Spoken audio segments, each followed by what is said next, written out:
Hello everyone, আজকের এই ভিডিওতে আমরা সিটের জানুয়ারি 2024 এর সিডিবির উপর থেকে যতগুলো প্রশ্ন হয়েছিল আমরা সেই প্রশ্নগুলোর দেখে নেব। চলো শুরু করি। প্রথম প্রশ্ন, ডিসলেক্সিয়া হলো এমন একটি অবস্থা যা একজন শিক্ষার্থীর পড়ার ক্ষমতাকে প্রভাবিত করে। দেখো, ডিসলেক্সিয়া হলো কি একটা লার্নিং ডিসঅ্যাবিলিটিসের এই ধারণাটি দিয়েছিল স্যামুয়েল কির্ক 1960-এর দশকের দিকে। আমি লার্নিং ডিসঅ্যাবিলিটিসের উপরে একটা ক্লাস করিয়ে দেবো, অলরেডি একটা ক্লাস করিয়ে দিয়ে রেখেছি চ্যানেলে, তোমরা দেখে নিতে পারো। এবং মানে যত রকমের লার্নিং ডিসঅ্যাবিলিটিস হয় 10-12টা যা কিছু আছে, মানে ডিসগ্রাফিয়া, ডিসক্যালকুলিয়া, ডিসলেক্সিয়া থেকে শুরু করে ডিসপ্যাক্সিয়া, যতগুলো আছে সবগুলো আমি করিয়ে রেখেছি, তোমরা দেখে নিতে পারো চ্যানেল থেকে। আমি আরও একবার দেবো এবং প্রত্যেকটি অ্যান্সার কি আমি প্রত্যেকটি অ্যান্সার আমি সিটেটের অ্যান্সার কি অনুযায়ী বলার চেষ্টা করব এবং এটি সিটেটের প্রশ্নের বাংলাতে ট্রান্সলেট করা। চলো, এটা কী হবে দেখো। ডিসলেক্সিয়া এমন একটি সমস্যা যেখানে কোনো শিক্ষার্থী কী করে, বি লিখতে গিয়ে, ছোটো হাতের বি লিখতে গিয়ে কী করে লিখে ফেলে, সে লিখে ফেলে ডি। অথবা যদি তাকে বলা হয় 6 লেখো, সে লিখে ফেলে 9। ঠিক আছে, এই যে সমস্যাটা, এটা কী ধরনের সমস্যা? এটা তার ওই মুহূর্তে তার মস্তিষ্ক ওটাকে লেখার জন্য সাড়া দিচ্ছে, বা তার মস্তিষ্ক থেকে ওটা ওর রেসপন্স পাচ্ছে, তাই ওর জন্য ওটা লিখছে। তার মানে এটা হলো স্নায়বিক এবং প্রতীকের সাথে শব্দের সংযোগ। ABCD এগুলো কি? এগুলো তো আমাদের মুখের যে ধ্বনি বা সাউন্ড, এগুলোর কিন্তু লিখিত রূপ। তাই বোঝা গেল? আশা করি বোঝাতে চেষ্টা করলাম। এবং আমার কাছে কিন্তু সিটেট 2011 থেকে শুরু করে একেবারে লেটেস্ট পর্যন্ত সব প্রশ্নই আছে, বাংলাতে অনুবাদ করাও আছে। তোমরা চাইলে যদি প্রশ্নগুলো তোমাদের দরকারি মনে হয়, আমার কাছে কমেন্টে জানাতে পারো। ঠিক আছে, পরবর্তী প্রশ্ন। আর যেহেতু এটি পেইড PDF, আমি এখানে কিন্তু অ্যান্সার কিউগুলোও দিয়ে রেখেছি, যারা নেবে তারা যাতে দেখে দেখে পড়তে পারে।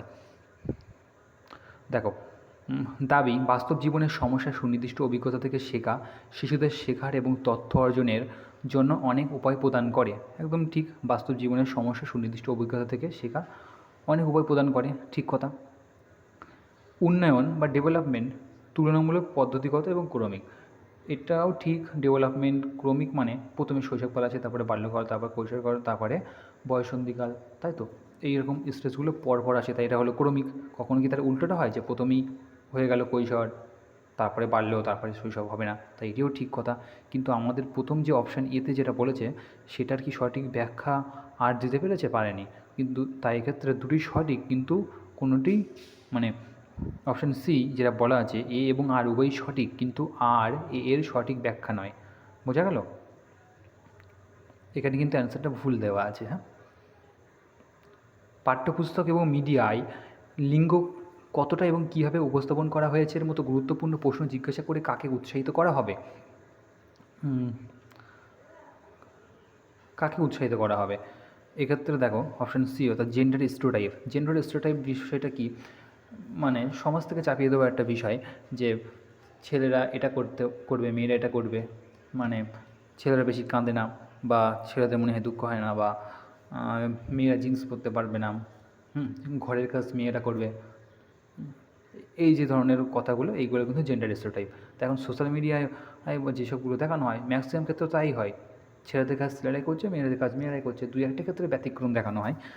তাই এক্ষেত্রে যে সঠিক হবে অপশান সি হলো সঠিক উত্তর। পরবর্তী প্রশ্ন, অপশান দাবিয়ে অন্তর্ভুক্তিমূলক শ্রেণীকক্ষে শেখার লক্ষ্য, শিক্ষাগত কৌশল, মূল্যায়নের ক্ষেত্রে অভিযোজন হওয়া উচিত।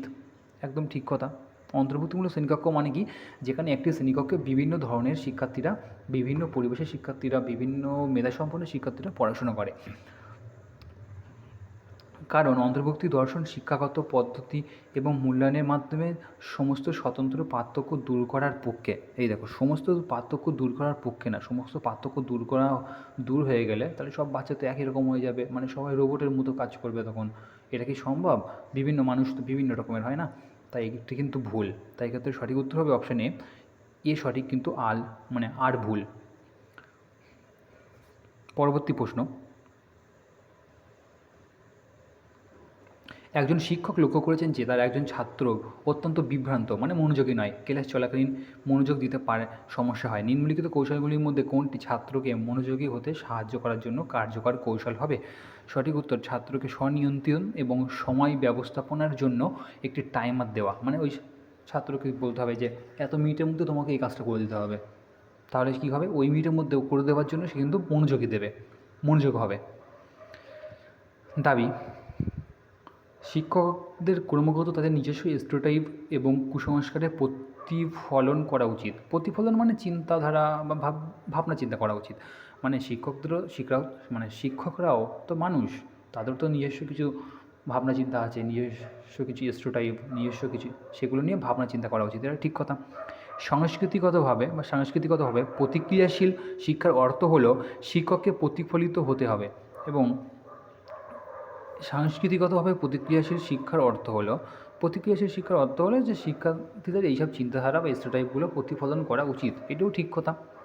তাই এক্ষেত্রে অপশান সি, এ এবং আর উভয়ই সঠিক, এবং আর হলো এর সঠিক ব্যাখ্যা। পরিবেশ থেকে প্রাপ্ত তথ্যের অর্থ তৈরি করতে স্মৃতিতে আরও বেশি সংরক্ষণ করার জন্য নিম্নলিখিত প্রক্রিয়াগুলির মধ্যে কোনটি প্রয়োজন? দেখো, ভুলে যাওয়া, এটা হলে কি করে স্মৃতিতে আরও সংরক্ষণ হবে? ক্ষয়, এটা তো হলে হবে না। পুনরুদ্ধার, মানে বারবার মনে করা, এটা হতে পারে, কিন্তু মনোযোগ দিয়ে যদি করা হয় তাহলে পুনরুদ্ধারের কিন্তু অত দরকার পড়বে না। এক্ষেত্রে মোস্ট ইম্পর্টেন্ট যে 100% অ্যাপ্রোপ্রিয়েট যে অ্যান্সারটা, সেটা হলো অপশান সি। কোলবার্গের নৈতিক বিকাশের কোন পর্যায়ে শিশুদের যুক্তি আইনের নৈতিকতার চারপাশে আবর্তিত হয়? মানে আইনই সবার ঊর্ধ্বে, এটা শিশুরা কোন স্তরে গিয়ে বলে? সঠিক উত্তর হবে প্রথাগত স্তর, যেটা 10 থেকে 13 বছর বয়সে দেখা যায়। কোহেলবার্গ জীবন বিকাশের স্তরকে 3 ভাগে ভাগ করেছেন: প্রাক প্রথাগত 4 থেকে 10 বছর, প্রথাগত 10 থেকে 13 বছর, এবং উত্তর প্রথাগত 13 বছরের পর।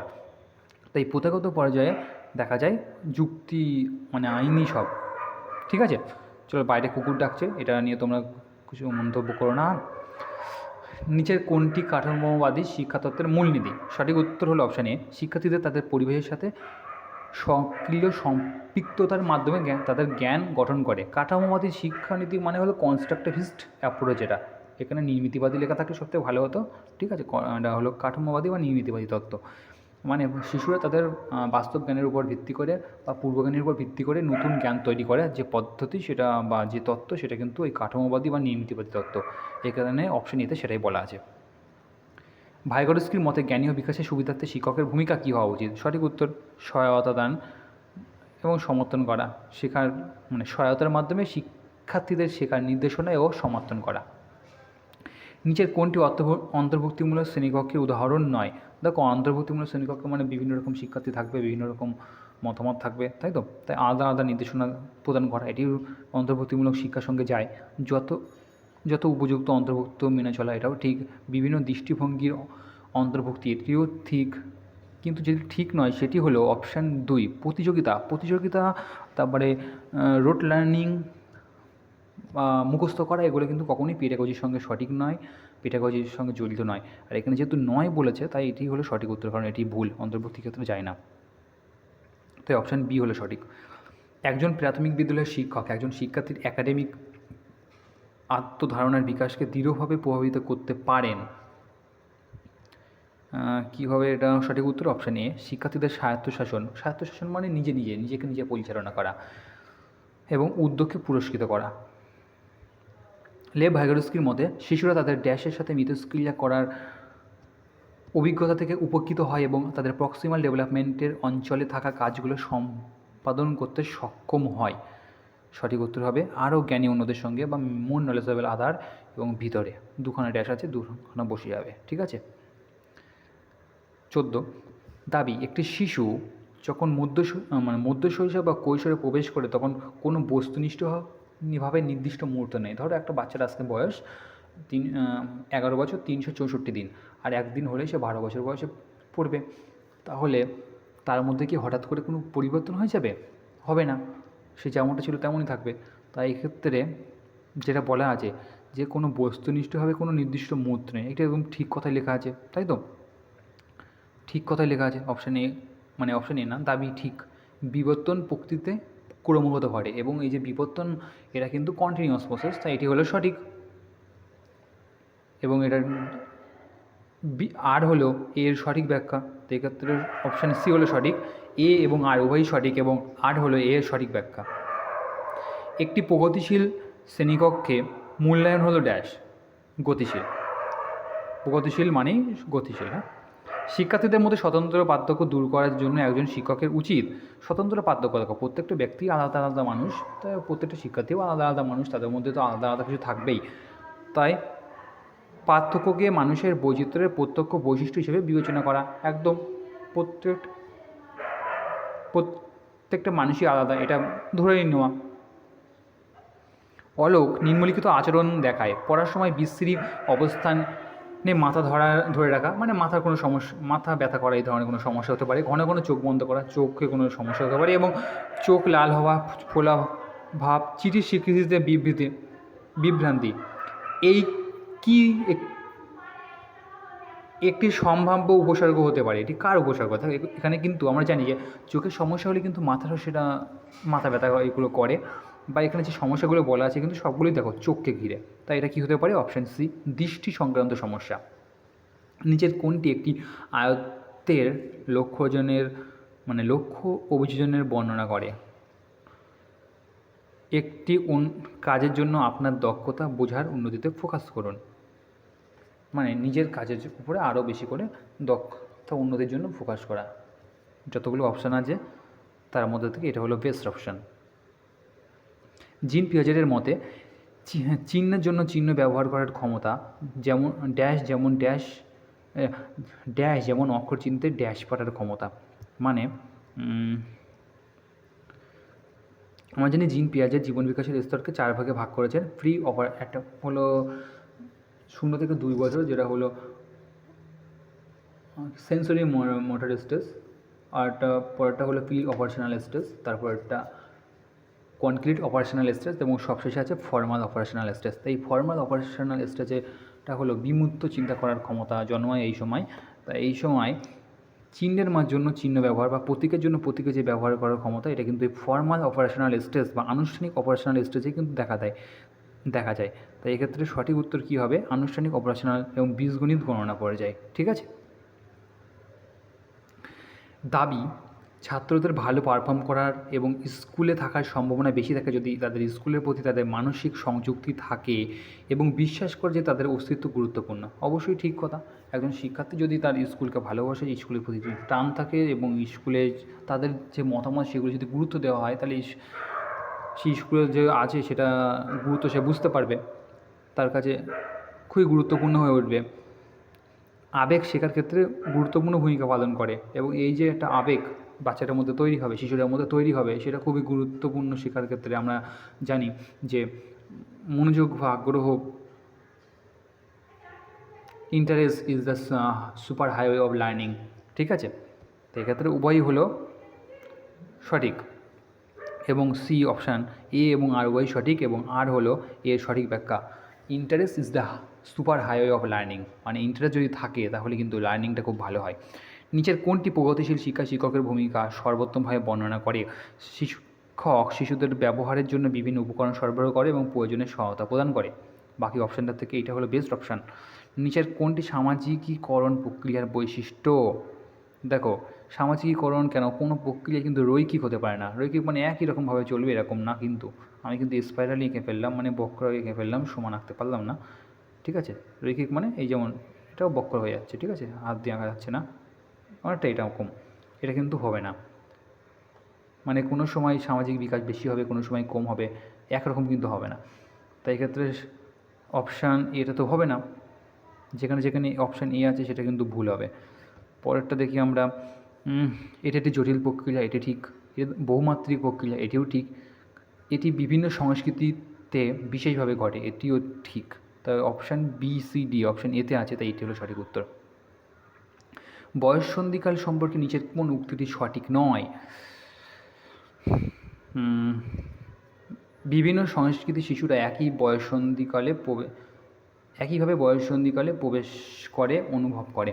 দেখো, একজন শহরের বাচ্চা যেভাবে 12 বছর বয়সে যখন বয়ঃসন্ধিকাল প্রবেশ করে, যা যা করে একজন গ্রামের বাচ্চা বা একজন পৃথিবীর এই প্রান্তে অবস্থিত একজন বাচ্চা আর একটা অন্য মানে পৃথিবীর আর এক প্রান্তে থাকা বাচ্চার মধ্যে কি একই রকম হবে? হবে না। তাই এক্ষেত্রে এটি কিন্তু ভুল। সবাই একরকম হয় না, বা সবার মধ্যে একই বৈশিষ্ট্য দেখা যায় না। কাজের অগ্রগতির দেখানো পোর্টফোলিও গঠনমূলক মূল্যায়নের জন্য একটি কার্যকর ব্যবস্থা। কারণ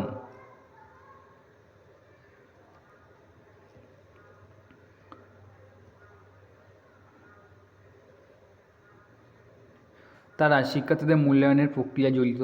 পোর্টফোলিও সেখানে শিক্ষার্থীদের সম্বন্ধে বিভিন্ন তথ্য থাকে, তাই এটি শিক্ষার্থীদের মূল্যায়নের প্রক্রিয়ার সঙ্গে জড়িত করে। অবশ্যই ঠিক কথা এটা। পর তারা পৃথক ছাত্রদের অগ্রগতির অন্তর্দৃষ্টি প্রদান করে। বিভিন্ন মানে এক একজন ছাত্রের উপর এক একটি পোর্টফোলিও থাকে, তো এটিও ঠিক। পরবর্তী অপশন সি, তারা প্রধানত চূড়ান্ত পণ্য উৎপাদন করে এবং এর উপস্থাপনার উপর ফোকাস করে। এটি কিন্তু ভুল, এটি পোর্টফোলিওর উদ্দেশ্য নয়। তারা ছাত্রদের শেখার সুনির্দিষ্ট প্রমাণ উপস্থাপন করে এবং ছাত্রদের দৈনিক যে পরিবর্তন, দৈনিক যে আচার ব্যবহার, সেগুলো কিন্তু বা দৈনিক যে মানে শিক্ষার্থীদের যে শেখার যে বৈশিষ্ট্য, সেগুলো কিন্তু এই পোর্টফোলিওর মধ্যে থাকে। তাই এটিও কিন্তু ঠিক, সুনির্দিষ্ট প্রমাণ। অপশান বি হলো এক্ষেত্রে সঠিক উত্তরের জন্য। একজন মাধ্যমিক বিদ্যালয়ের শিক্ষক শিক্ষার্থীদের ধারণা বাস্তব বিশ্বের অ্যাপ্লিকেশনের মধ্যে সংযোগ স্থাপনে সহায়তা করে অর্থপূর্ণ শিক্ষা সক্ষম করতে চান। নিচের কোন কার্যক্রম একটি উপযুক্ত শিক্ষাগত কৌশল হবে? দেখো, এখানে মাধ্যমিক লেখা থাকা যায় থাক, আমরা মানে প্রাথমিকের বাচ্চাদের হিসেবেই চলবো। এরকম মাধ্যমিক হিসাবে বা সেকেন্ডারি এরকম লেখা থেকে আমাদের কিন্তু দুই একটা প্রশ্ন আমাদের বিভ্রান্ত করার জন্যই দেয়। ঠিক আছে, অ্যান্সারটা কিন্তু আমরা সেই প্রাথমিক হিসেবেই ধরবো। অপশান বি, ছাত্রদেরকে ছোটো ছোটো দলে এবং পেডাগজির কথাটা খেয়াল রাখবো সবসময়। বাকি অপশানগুলোর চাইতে অপশান বিতে যেটা আছে, ছাত্রদেরকে ছোটো ছোটো দলে বর্তমান সমস্যা নিয়ে গবেষণা করতে বলুন এবং ক্লাসে তাদের ফলাফল উপস্থাপন করতে বলুন। ঠিক আছে, এটি হলো সঠিক উত্তর। সুজাতা আগ্রহের সাথে নাচের প্রতিযোগিতায় অংশগ্রহণ করে কারণ তিনি নগদ পুরস্কার জিততে আগ্রহী। সুজাতা, দেখো এইখানে যেটা আছে, পুরস্কারের জন্য শেখা। যখন কোনো জিনিস পাওয়ার জন্য কেউ শেখে, সেটা হলো এক্সটেন্সিভ লার্নিং।